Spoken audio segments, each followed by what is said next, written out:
오늘 본문 말씀은 요한일서 4장 18절로 21절의 말씀입니다. 우리가 헬라 문화를 보면은 사랑을 네 가지로 분류를 해 놓은 것을 볼 수 있습니다. 첫 번째 에로스 사랑이 있죠. 그 에로스 사랑은 피지컬 바디의 사랑, 육체적인 사랑, 그것을 이야기하고, 그러나 성경에는 에로스 사랑에 대한 이야기는 언급이 되고 있지 않습니다. 그런 용어가 없다 하는 거예요. 두 번째로 필레오 사랑이 있습니다. 여러분, 필레오 사랑은 무엇이냐? 같은 성향이나 취향이 비슷하거나 흥미를 유발시키는 어떤 유대관계를 하기 위한 친교, 또 화목, 이러한 것들을 필레오 사랑이다, 친구 간의 사랑이다, 보통 이렇게들 얘기를 하죠. 또 세 번째 스톨게의 사랑이 있어요. 스톨게의 사랑은 우리가 이 땅 위에 태어날 때 스스로 어떤 선택의 여지가 없이 부모님에 의해서 우리가 이 땅에 태어났습니다.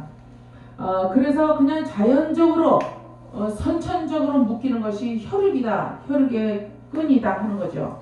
그 천륜에 의해서 혈육의 사랑을 나누게 되는데 이것이 바로 스톨게다 하는 것입니다. 마지막으로 아가페 사랑이 있죠. 여러분 잘 아시다시피 아가페라는 말이 얼마나 많이 쓰이는지 알 수 없습니다. 그 교회 이름도 아가페가 많고 선교회 이름도 그렇고 그렇지 않습니까? 그런데 그 아가페는 어떤 사랑이냐? 주는 사랑이다. 주는 사랑이다. 그러니까 필레오나 스톨게나 에로스는 어떤 타산적인 그런 것들이 끼어들 수가 있어요. 특히 이제 에로스라든가 필레오는 더더욱이 그렇죠. 어떤 타산적이고 유익을 목적으로 해서 또 자기의 어떤 유익을 취하기 위해서 어떤 관계를 맺게 되는 거죠. 그러나 스톨게는 조금 약간 틀리죠. 혈육의 사랑이기 때문에 하나님의 사랑, 그러니까 아가페 사랑은 뭐라고요? 주는 사랑. 무엇이든지 무한정 그저 그냥 주는 사랑, 받기를 원하지 않는 사랑입니다. 그래서 스톨게 사랑은 부모와 자식 간의 사랑이기 때문에 이러한 아가페적인 하나님과의 인간과의 그 사랑, 하나님이 베풀어 주시는 사랑, 그 아가페적인 사랑의 그 성향을 많이 닮은 것이 스톨게다, 부모님의 사랑이다 하는 것을 볼 수 있습니다. 그러나 완전히 100% 무조건적인 사랑은 아니죠. 부모님과 자식 간의 사랑도 마찬가지입니다. 그러나 아가페는 다르다는 거예요. 아가페는 어떤 상황이 있건 어떤 형편에 처해지건 하나님께서는 무조건적으로 하나님의 이름을 부르는 자, 하나님 앞에 나아오는 자를 사랑하고 그들을 유익하게 해주시는 그러한 무조건적인 사랑이다 하는 사실이에요. 그런데 이제 오늘 본문에 보니까 사랑에 대해서, 요한일서는 사랑장이잖아요. 사랑에 대해서 말씀을 하고 있습니다. 그런데 이 사랑이 어떤 사랑이냐? 사랑 안에 두려움이 없다라고 말씀을 하고 계십니다. 사랑 안에 두려움이 없다. 사랑 안에 두려움이 없다. 여러분들, 두려움이라는 것이 무엇입니까? 여러분들, 두려움이 무엇입니까? 두려움은요,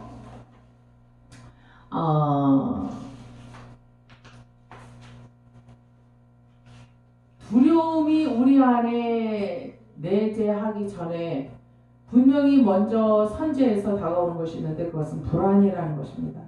그래서 불안이 오게 되면은 그 불안을 두려움으로 이제 표출이 된다 하는 것이죠. 그런데 그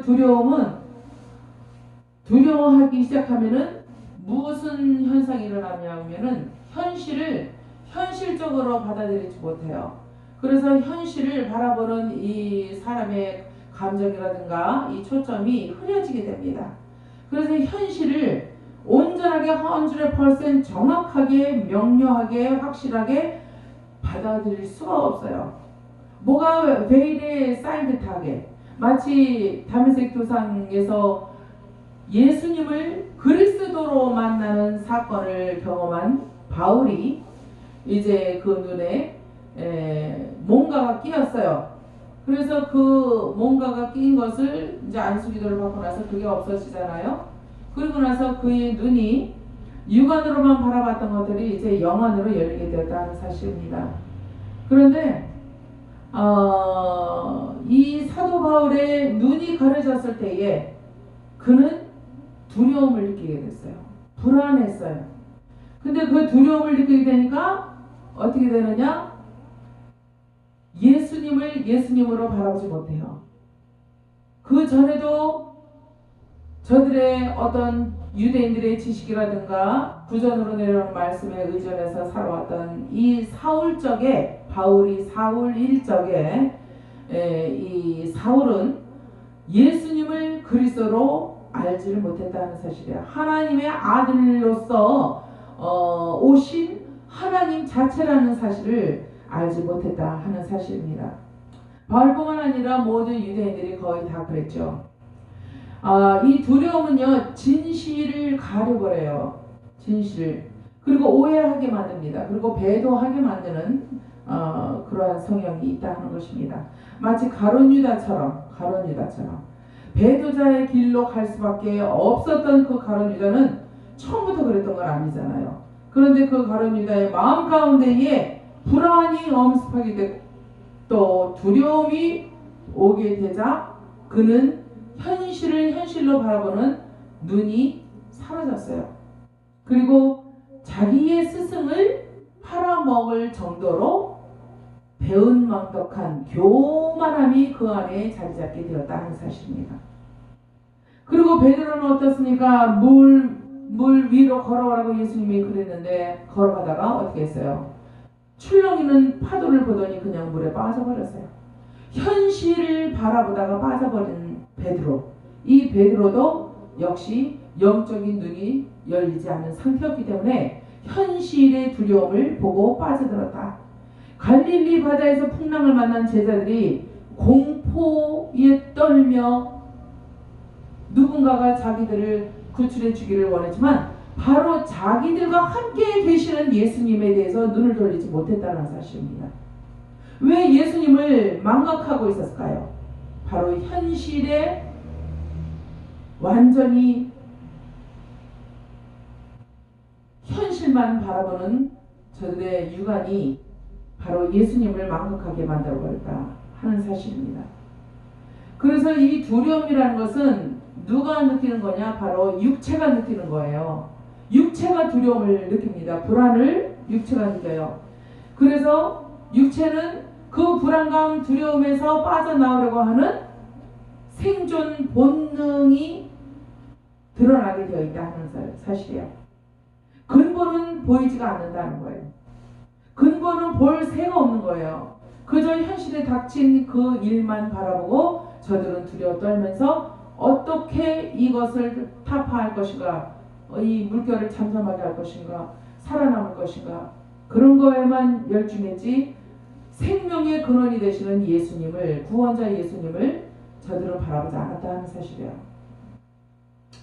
이제 두려워하면은 정작 생각해야 할 것들을 다 놓쳐버리게 됩니다. 바울은 자기 의와 혈기에 충만해 있을 때 예수님을 그리스도로 볼 수 있는 시각이 없었다 하는 사실이에요. 요나는 또 어떻습니까? 요나는 자기 의와 아집에 사로잡혀 있을 때 하나님이 원하시는 그것에 대해서 등을 돌리고 말았죠. 그러니까 순종하지 않았어요. 빌라도는 또 어때요? 자기 체면이나 눈앞에 시급한 상황을 해결하기 위해서 예수님을 바라봐 대신 놓아주는 그런 역대급 큰 죄를 짓게 되었다는 사실이에요.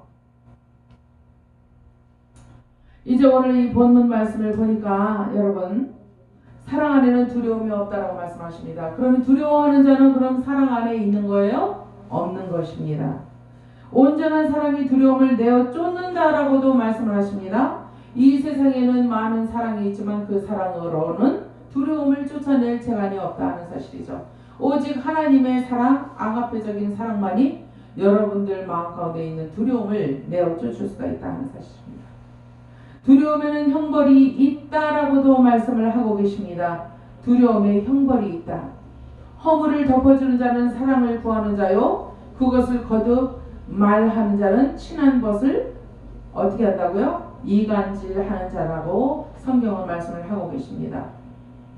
그러므로 허물을 덮어준다는 그 자체가 사랑이 될 수가 있다라는 것입니다. 그런데 우리가 정작 생각하는 이 사랑은요, 이렇게 가벼운 사랑이 아니에요.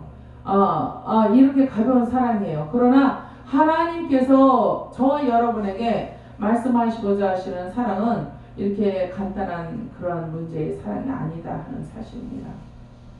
우리가 사랑하면 그가 먼저 우리를 사랑하셨음이라고 말씀을 하고 계십니다. 요한복음 16장 32절에도 내가 세상을 이기었다라고도 말씀을 하십니다. 그 세상을 이겼다라는 뜻이 무엇이에요? 바로 하나님께서 하나님의 뜻을 관철시키시기 위해서, 사랑의 뜻을 관철시키시기 위해서 하나님의 마음과 하나님의 생각과 하나님의 목적, 목표는 다 사랑으로 전철되어 있다는 사실이에요. 그런데 우리 인간은 그렇지 않지 않습니까? 우리는 이기적인 목적을 가질 수가 있고, 그 이기적인 목적을 이루기 위해서 우리는 배신할 수도 있고, 억울한 일을 상대가 당하도록 내버려 둘 수도 있다는 거예요. 남이 어려운 일을 당하는 것을 방치하는 것도 그것도 불의한 일이 아니겠습니까? 그러니까 사랑에서 떠난 삶을 우리가 살아갈 때가 더 많지, 사랑을 실천하며 살아가는 그 날수가 얼마나 되겠느냐 하는 거예요. 별로 많지 않다 하는 사실입니다. 그래서 하나님께서는 하나님의 모든 뜻이 인간을 구원하기 위해서 세우신 하나님의 목적과 하나님의 뜻이 전반적으로 다, 전체적으로 다 사랑과 긍휼, 그리고 하나님의 인내하심과 자비로우심으로 점철되어 있다는 사실을 우리에게 알려주시기를 원하시는 거예요. 그래서 아버지가 아들을 세상의 구주로 보내신 것을 우리가 보았다라고 바울은 말합니다. 우리가 누구예요? 그리스도 예수 안에서 새 생명을 발견한 자들을 말씀하고 계시는 거예요. 그래서 그 새 생명을 발견한 자들이 이제 증거자가 되어서 증거를 하는데, 누구든지 예수를 하나님의 아들이라 시인하면 하나님이 저 안에 거하시고 저도 하나님 안에 거하신다고 말씀을 하고 있습니다.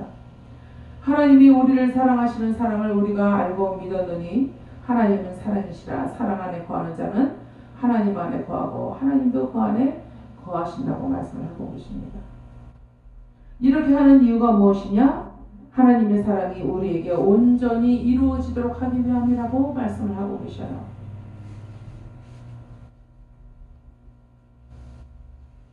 누구든지 하나님을 사랑하느라고 그 형제를 미워하면 이는 거짓말하는 자다. 그러니까 하나님을 사랑한다고 하면서 형제를 미워하면 사랑하지 않는 것이라는 거예요. 사랑 안에 거하지 않는다. 사랑이 그 안에 있지 아니하다. 또 하나님의 그 사랑하심에 접붙임 되어 있지 않다. 하나님과 아무런 관계가 없는 자들이 형제를 미워한다는 것입니다. 그래서 역으로 다시 바꿔서 말하면 형제를 미워하는 자는 하나님을 경외하는 자가 아니다. 하나님을 사랑하는 자가 아니다 라는 사실. 그래서 우리가 이 계명을 주님께 받았다. 주님께 받은 이 계명은 무슨 계명이에요?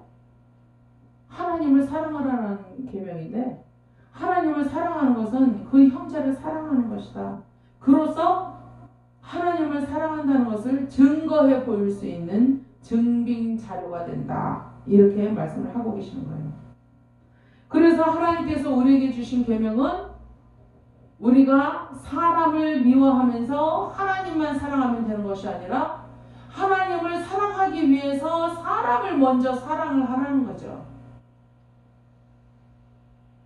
그래서 무엇이 먼저인가 볼 때에 우리에게 주신 큰 대강령이 있지 않습니까? 그 대강령 첫 번째가 주 너의 하나님을 사랑하라. 너의 목숨과 힘과 생명을 다해서 사랑하라. 그리고 두 번째 주신 강령이 뭐예요? 네 이웃을 네 몸과 같이 사랑하라. 그런데 하나님을 사랑하는 것이 우선입니까? 사람을 사랑하는 것이 우선입니까?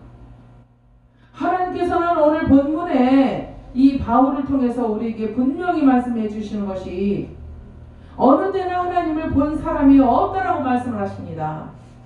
그러면 하나님께서는 하나님의 형체를 누구를 통해서 어떻게 비추어 우리에게 가르쳐주고 계셨어요? 그동안에 영적으로는 영적인 세계의 어떤 영계의 모습으로 가르쳐 주신 것도 있지만 분명한 사실은 우리가 육체를 가지고 있는 인간이기 때문에 인간이 인간 중에 그 누군가를 사랑하는 그 삶의 실천, 믿음의 실천, 사랑의 실천을 통하여 그 사람 속에 사랑이 있는가를 증명해 보이기를 하나님이 원하고 계시다는 사실이에요.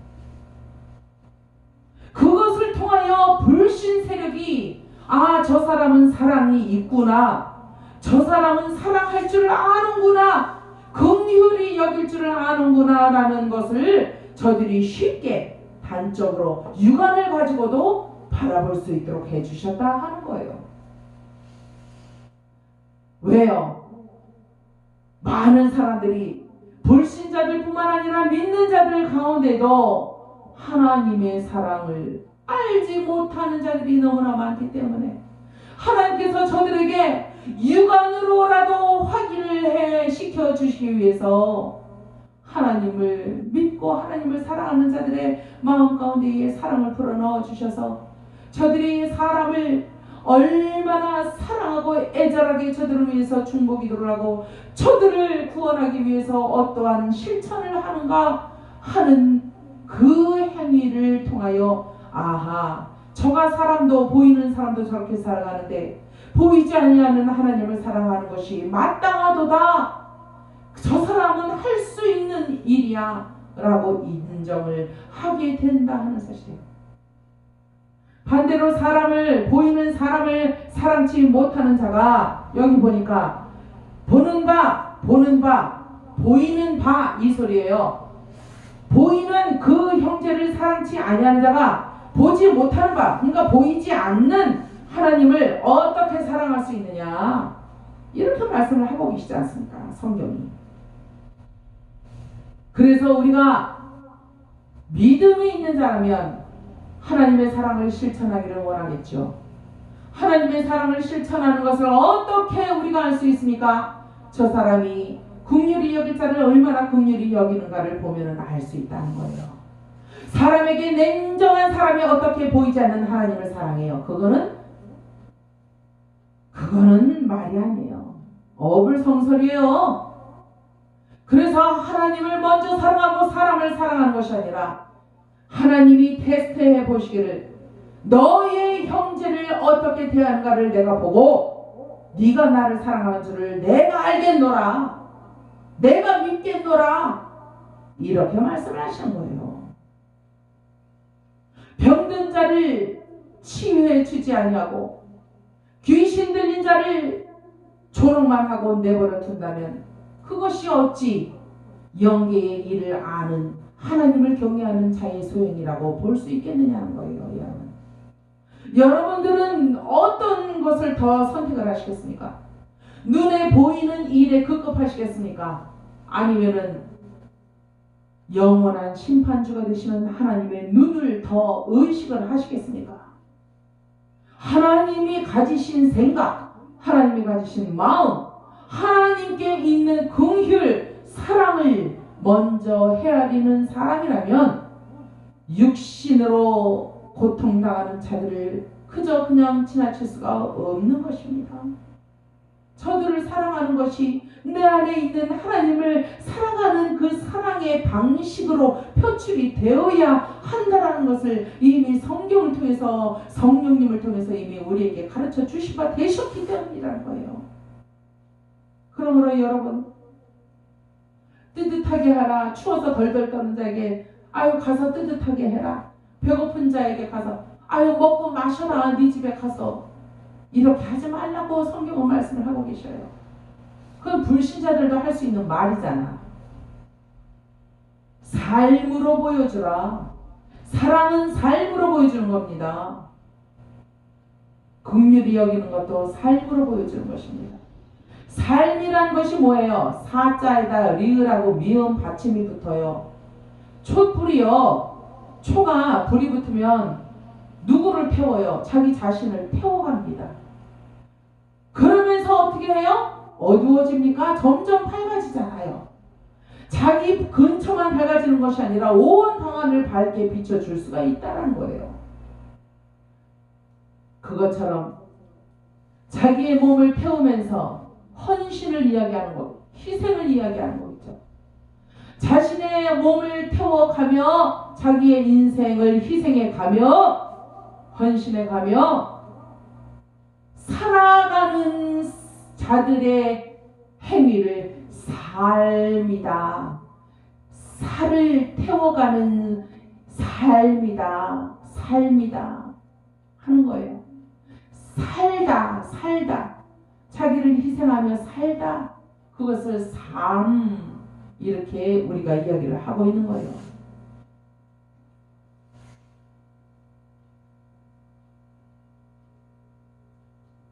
예수님을 증거하시는 분이 누구십니까? 증거하시는 이는 성령이니 성령은 진리니라. 증거하는 이가 셋이니 성령과 물과 피라. 또한 이 셋이 합하여 하나이니라. 절대로 나누어지지 않는, 절대로 갈라지지 않는, 절대로 희석되거나 섞이지 아니하는 그 분의 정신 마음이 바로 아버지의 마음이다. 그 아버지의 마음으로서, 아버지의 눈으로서, 아버지의 계획으로서, 아버지의 생각, 뜻으로서 예수 그리스도는 증거되고 있다라는 사실입니다.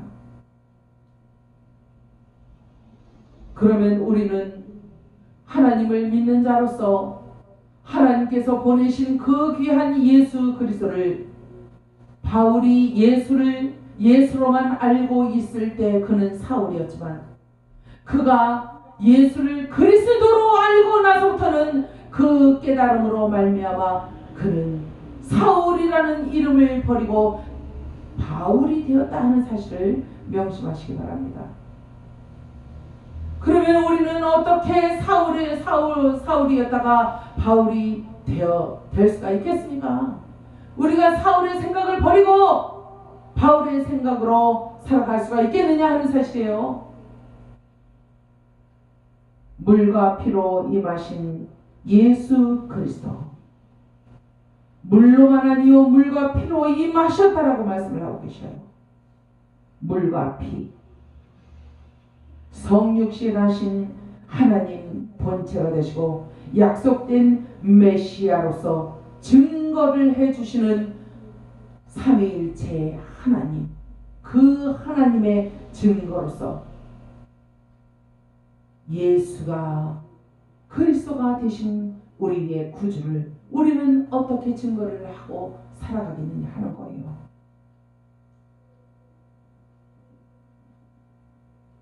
사랑하는 자들아, 하나님이 이같이 우리를 사랑하셨은즉 우리도 서로 사랑하는 것이 마땅하도다. 하나님이 이같이 예수 그리스도를 증거하셨으므로 우리도 서로 증거하는 것이, 예수 그리스도를 증거하는 것이 마땅한 성도의 삶이다 하는 말씀입니다. 무엇으로 증거하시겠어요? 바로 사랑으로서만 증거가 가능하신 분, 그분이 바로 우리를 위하여 자기의 몸을 찢어주시고 자기의 피를 한 방울도 아낌없이 흘려내 보내신 예수 그리스도시다 하는 사실이에요. 그래서 그 사랑, 죽음에까지 이르렀던 그 사랑, 죽음을 뛰어넘었던 그 사랑, 다시 새 생명으로 부활하신 그 사랑을 알고 그 사랑 안에 있으면 온갖 두려움이 없어지게 된다. 오늘 18절에 말씀을 하고 계십니다. 온전한 사랑이 된다. 그러므로 두려움을 내어 쫓고 두려움에 있는 형벌을 당하지 않게 된다.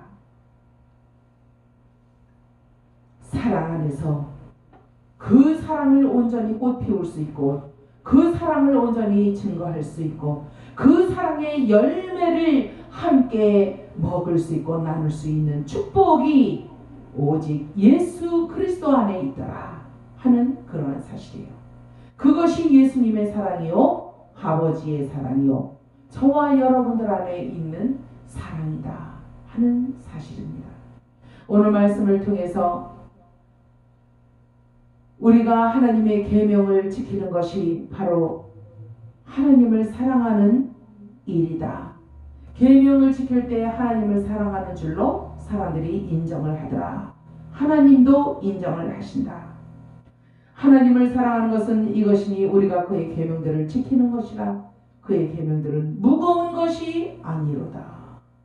왜 무겁지 않습니까? 왜 부담이 되지 않습니까? 우리들에게 이미 새 언약으로 오셔서 이 모든 옛 언약을 완전케 하시고 완성하신 그분의 삶을 공생의 기간의 삶을 통하여 그분의 뜻에 이루어짐을 통하여 우리는 가벼운 십자가로 만족하게 되었다 하는 사실이에요. 대저 하나님께서 난 자마다 세상을 이기느니라. 세상을 이긴 이김은 이것이니 우리의 믿음이니라.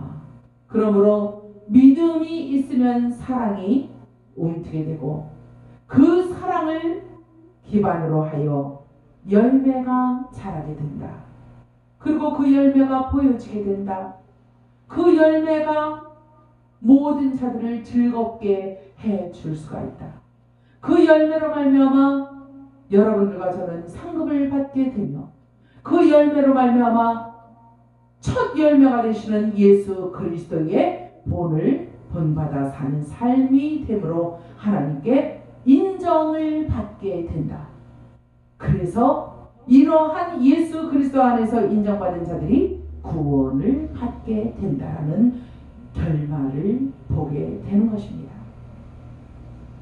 요한복음 21장 15절에 예수님께서 조반을 먹은 후 예수님이 베드로에게 요한의 아들 시몬아 네가 이 사람들보다 나를 더 사랑하느냐? 이렇게 질문을 하셨어요. 무엇에 대한 질문이에요? 사랑에 대한 질문이에요. 네가 나를 이 사람들보다 더 사랑하느냐? 하고 물어보십니다. 그러자 베드로가 그러하외다. 내가 주님을 사랑합니다.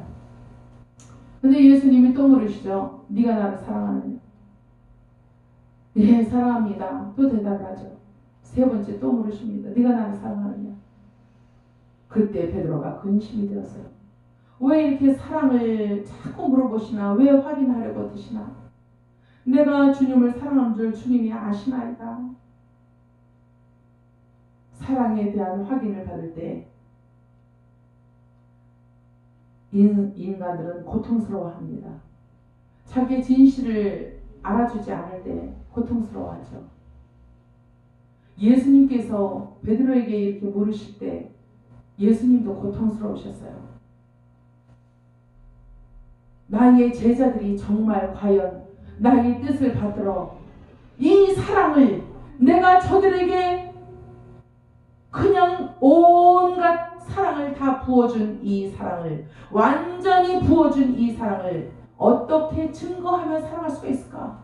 예수님은 안타까우시고 걱정이 되시고 염려가 되시고 고통스러우셨어요. 그래서 물으신 거예요. 네가 나를 이 사람들보다 더 사랑하느냐?